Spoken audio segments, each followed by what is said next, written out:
Ewan ko kung paniniwalaan pa rin siya ni Willie sa pagkakataong ito. Dapat si Willie medyo gumalaw-galaw na ng konti at mag-isip-isip. Dahil baka mamaya kung saan pa humantong yung ganito. Tama, diba? oo. Hindi sa lahat ng pagkakataon pwede niyang pagbigyan ng isang babae na, ayan, kinaladkad ang pangalan niya sa publiko. At hindi dito natatapos. Mm-mm. Ay, mayroon Gugulong pa pa yun. ito at marami pang lalabas na kwento siguro marahil sa kwentong ito. Marami Marami pa. pa. Dahil maraming tanong na nakabitin Oo. ngayon. Bakit binanggit ang pangalan ni Willie? Bakit nagseselos? Magkaano-ano ba si Willie at saka si Sugar Mercado? O ngayon, malalaman na, 7 taon na silang magkarelasyon o higit pa. Yun. Yun na. Tagal na pala. Privacy? Anong privacy ang kailangan ninyo at hinihingi nyo? Video. Pagkatapos ng viral video na ito?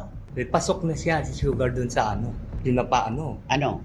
Sa kanya pinapakita dun sa IG na talagang may relasyon talaga sila ni Kuya Welo. Kitang-kita naman, ang Kitang-kita, tindi-tindi.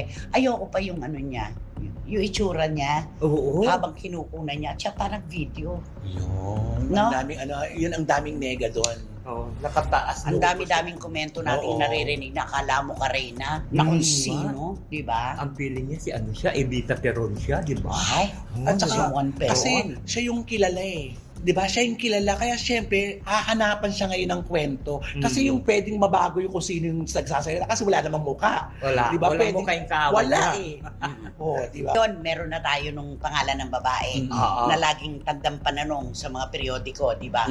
Rhea ang pangalan. Oo. Kasama ni Willie sa All trabaho. Sa all Di ba? Dati.